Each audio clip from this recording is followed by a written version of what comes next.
Hello everyone, in this video we will discuss about explanation text. What is explanation text? Explanation texts are texts that describe process related to the formation of natural, social, scientific, and cultural phenomena. Explanation texts aims to state why and how the phenomena occurs. These texts will explain an event sequentially. Structure of explanation text. Explanation text consists of 4 parts, namely title, general statement, explanation, and conclusion. Let's discuss. Title. The first structure is the title. The title of the text provides an overview of the content of the text.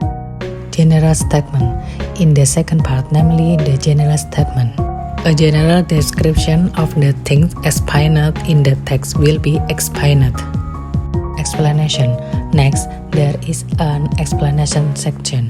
This section provides a series of processes about how and why something happens or causes an effect, which is explained through a sequence of events.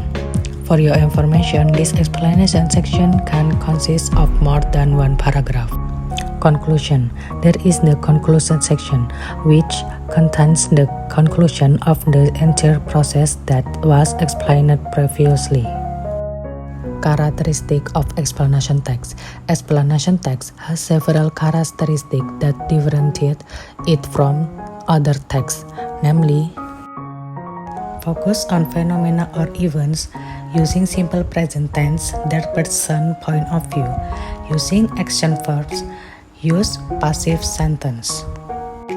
Using formal scientific language according to language rules, use sequential point for step-by-step explanation. The explanation present is based on fact. For example, floods.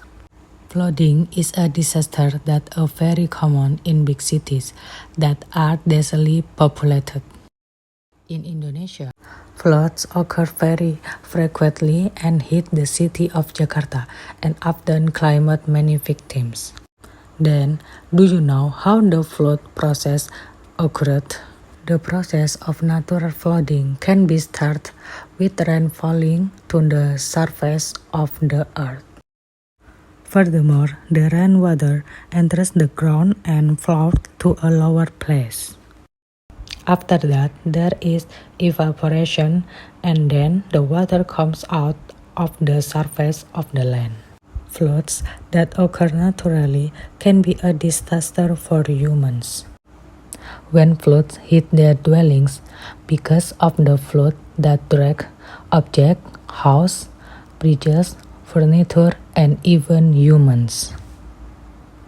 In addition, the process of non-natural flooding can usually be caused due to bad habits of humans who do not care about the environment, such as throwing trash out of place, causing the water flow to become blocked.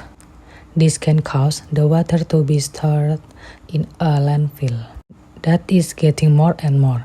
When the water reservoir is no longer able to hold the water discharge, then the water will overflow out of the land and cause flooding.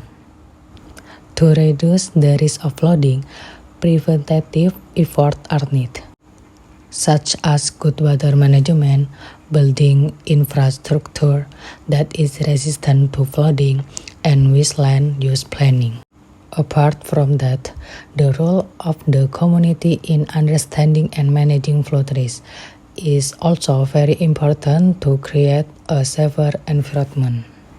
For learning media, I choose to use a presentation project using PowerPoint because students can present the result of their project through presentation. This can practice presentation skills and provide an opportunity for discussion. This media is also efficient because it can be used online. Previously, this project consisted of several students. Then, they determined the topic to be discussed. Then, they made observation and research. This is where they would discuss. two option results and then they presented them. That's all for this discussion. Thank you for watching.